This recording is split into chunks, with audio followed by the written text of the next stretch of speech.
2011. Reflexiones para el verano de un año crucial. El barrio.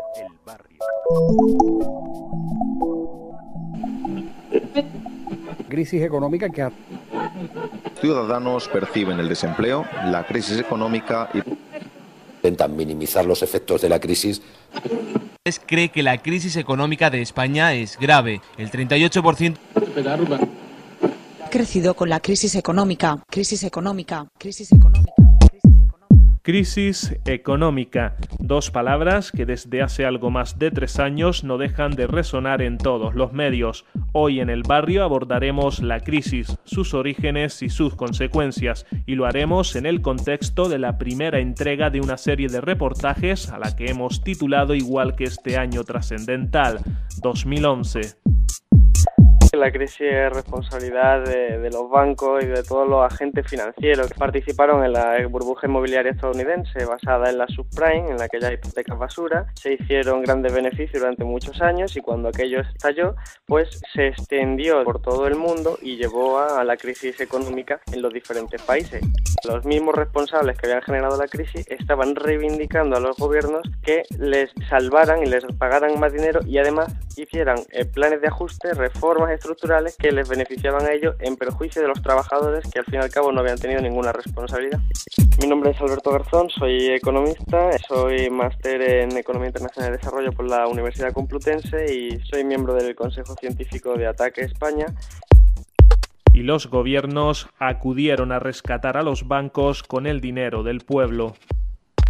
Cuando se destapó la crisis financiera y se comprobó que la banca internacional, una gran parte de ella había quebrado por su extraordinaria irresponsabilidad y por la acumulación, yo me atrevería a decir que criminal, de un riesgo tan grande, los gobiernos y los bancos centrales enseguida le dieron una enorme cantidad de dinero para que los bancos pudieran seguir financiando la economía. Muchos economistas dijimos en aquel momento que eso era una vía mala, porque el agujero de la banca era tan grande que darle ese dinero iba a ser como tirar agua en una cesta. Y además, porque mientras no se cambiaran las normas financieras, el dinero que se le diera a la banca iba a seguir siendo utilizado para lo mismo de antes, es decir, para especular y no para financiar la economía. Y eso efectivamente es lo que ha ocurrido, que el dinero ha sido insuficiente y que además el que han recibido los bancos, por ejemplo el que el Banco Central Europeo le da a la banca privada al 1%, pues los bancos lo utilizan para especular en este caso contra los gobiernos y comprar su deuda al 5, al 6, al 7%, es decir, para hacer negocio, mientras que siguen sin financiar a la actividad económica de modo suficiente. Y lógicamente entonces eso hace que la economía no salga adelante y que por lo tanto el empleo no se pueda recuperar. Soy Juan Torres López, catedrático de Economía Aplicada de la Universidad de Sevilla. Hablamos de dinero dado a la banca que no ha sido destinado por esta al crédito tan necesario para la economía. Hablamos de unos gobiernos que no solo no han exigido responsabilidades a la banca, sino que además se están plegando a los intereses de esta. El papel de los gobiernos en esta crisis está siendo de total subordinación a los intereses de las grandes finanzas, ¿no? Es una subordinación absoluta, ya que a pesar de haber tenido la responsabilidad de estos agentes, los bancos, al final se les ha acabado rescatando y al final se está aceptando el chantaje que estas mismas entidades están haciendo para reformar las economías estructurales, la economía real, ¿no? Está obligando a hacer planes de reforma sobre las pensiones, sobre los mercados de trabajo, etcétera, que repercuten muy negativamente sobre los trabajadores. Al final, lo que se está haciendo es dándole no solo beneficios a la banca para evitar sus pérdidas, sino que además le está dando nuevos negocios para que en los próximos años puedan seguir haciendo lo mismo que estuvieron haciendo antes de la crisis y que es también lo mismo que nos ha llevado a la crisis. Esto nos lleva inevitablemente a hacernos una pregunta. Si en los estados democráticos la soberanía del pueblo está representada en la clase política, si ésta queda subyugada a los intereses de los mercados, ¿existe realmente democracia? Los partidos políticos no tienen capacidad efectiva de llevar a la práctica sus programas porque sencillamente quedan bajo el chantaje de los bancos, de las grandes entidades financieras que les imponen los planes políticos que tienen que hacer a sus ciudadanos y que al final, pues claro, nadie vota a los bancos, nadie vota a las entidades financieras y son al final ellos los que están determinando qué políticas hacer. Entonces, claro, el ámbito político ha quedado un poco al margen de lo que es el poder real, ¿no? Y se visualiza muy bien cuando, por ejemplo, vemos que el presidente del gobierno español se reúne con los grandes empresarios o se reúne con Botín a nivel personal mucho antes que con los sindicatos o con los ciudadanos.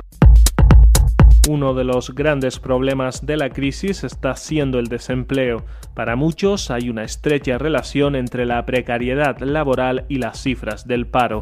En los últimos años los salarios, concretamente en España, han bajado en términos reales. Es el único país de la OCDE donde han bajado y eso ha provocado un incremento extraordinario de la desigualdad que no solamente ha hecho que haya cada vez más ahorro en las clases altas para dedicar a la inversión especulativa, sino que, lógicamente, al haber menos salarios, pues hay menos demanda y las empresas tienen menos capacidad de venta y, por lo tanto, una mayor dificultad para contratar empleo. Por eso decimos y sabemos que la desigualdad en estos momentos es la más alta de los últimos 80 o 90 años en muchos países del mundo y desde luego en los más afectados por la crisis, pues es una de las causas que ha tenido. Precisamente por ello, para poder volver a generar empleo, lo que haría falta sería que las empresas tuvieran no solamente la financiación, sino también suficiente demanda, es decir, que pudieran vender lo que producen. Mientras que las empresas sigan sin tener suficiente demanda para sus productos, pues lógicamente no van a contratar más empleo. Salarios dignos para que exista un nivel de consumo que haga funcionar la economía. Sin embargo, no van en esta dirección las políticas que actualmente se están proponiendo. Pero hay alternativas, aunque por supuesto no interesa al poder que éstas sean conocidas. El salario real en España en los últimos 10 años ha caído, entonces en la época de bonanza, cuando todo iba bien, el salario iba mal y ahora en la época de crisis va a ir a peor, ¿no? Lo que hay que dejar claro es que las políticas actuales que se están haciendo no son necesariamente la única opción, como nos hacen creer. Hay muchos economistas trabajando en programas alternativos, hay muchos técnicos que tienen datos en la mano que demuestran que otro tipo de economía es posible. Sin embargo, son economistas, somos personas que estamos totalmente excluidos e incluso perseguidos de los grandes medios de comunicación, que son aquellos que crean la opinión, son los que al final acaban influyendo sobre la gente corriente. Los medios de comunicación son, al fin y al cabo, conglomerados empresariales cuyos accionistas son los grandes bancos o personas de las grandes fortunas que están interesadas en hacer creer a las personas que solo hay una alternativa, en decirle a las personas, bueno, esta situación es triste, pero es la única opción que tenemos. Por eso en los tertulianos no hay normalmente opciones alternativas, sino que tenemos siempre a mucha gente opinando en el fondo lo mismo. Una manipulación más de los grandes medios de comunicación, la de que no existe otra salida a la crisis que las recetas neoliberales, cuyo principal ingrediente son los recortes del gasto público. Se está aprovechando la crisis por parte de las grandes empresas y de la banca para utilizarla como excusa y poder llevar a cabo reformas y cambios normativos que les benefician extraordinariamente, aunque no tienen nada que ver con las causas que han provocado la crisis. Me refiero, por ejemplo, a la reforma de las pensiones, a la reforma de la negociación colectiva, que van a procurar mucha mayor capacidad de negociación, mucho más poder a las grandes empresas, pero que no tienen nada que ver con las circunstancias que han provocado la crisis.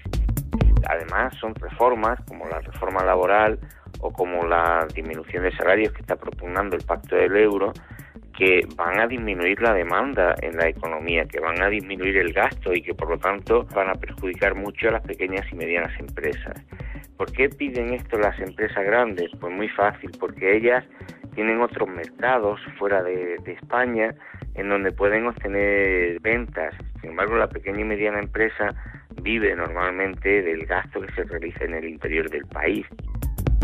Aquí tenemos la gran paradoja, una crisis generada por la banca y los gobiernos que sin embargo van a pagar las clases trabajadoras y los sectores sociales más desprotegidos. Al principio de la crisis todo parecía indicar, los gobernantes parecían estar bastante asustados, hablaba como Sarkozy de refundación del capitalismo, sin embargo al final se ha demostrado que eso no es así, quizás porque al final eso se deriva únicamente de una relación de fuerzas entre los que quieren mantener una línea, el neoliberal, y digamos los movimientos sociales de izquierda, partidos políticos de izquierda, que después de 30 años parece que no han estado a la altura y no han sabido canalizar esta situación que llevaban diciendo mucho tiempo que iba a ocurrir y que al final ha ocurrido y no les ha permitido canalizar toda la rabia y toda la frustración en un sentido progresista, ¿no? El Pacto del Euro es un ejemplo clarísimo de esta deriva neoliberal otra vez, es decir, volvemos a una agudización del neoliberalismo, lo cual es paradójico. Ha llegado la crisis y ahora nos dicen que la receta es más neoliberalismo todavía. Esa paradoja en el fondo solo se explica por la relación de fuerzas entre aquellos que reivindicamos un mundo distinto y no tenemos la capacidad ni la gente todavía suficiente ni una base social que lo reivindique frente a aquellos que mantienen todo el poder y están queriendo mantener esa línea de regresión social. Y más paradojas.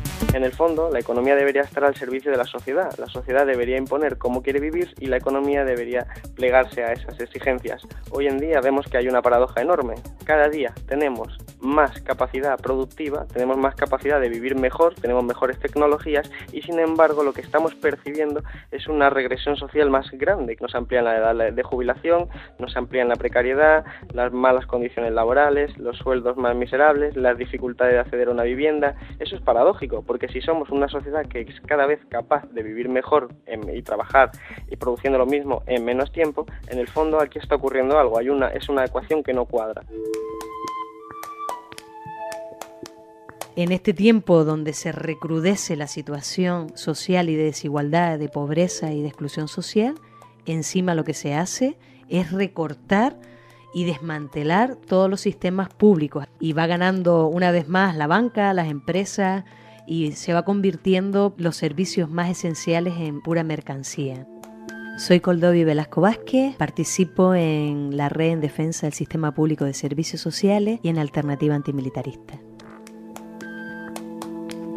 Una política de recortes que se fundamenta en la necesidad, según los neoliberales, de reducir la deuda pública. Sin embargo, se da el hecho de que buena parte de la deuda es de carácter privado, un endeudamiento que ha sido alentado por los gobiernos.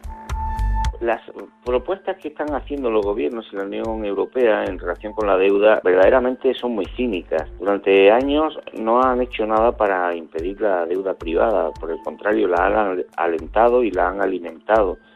Es una deuda que es el gran negocio de la banca. Ha estado protegida y la banca pues ha tenido el apoyo de los bancos centrales y de los gobiernos para generar esa deuda. Una deuda que además se ha destinado prácticamente en un 70% en España a la burbuja inmobiliaria. Curiosamente, al mismo tiempo se combate y se demoniza la deuda pública, que crea mucha más riqueza y que está destinada a satisfacer necesidades sociales. ¿Por qué se hace eso? Yo creo que la respuesta es evidente. No se quiere pagar impuestos y sobre todo se quiere hacer que desaparezca la provisión pública de determinados servicios para que pase a ser una provisión privada y se convierta en un negocio.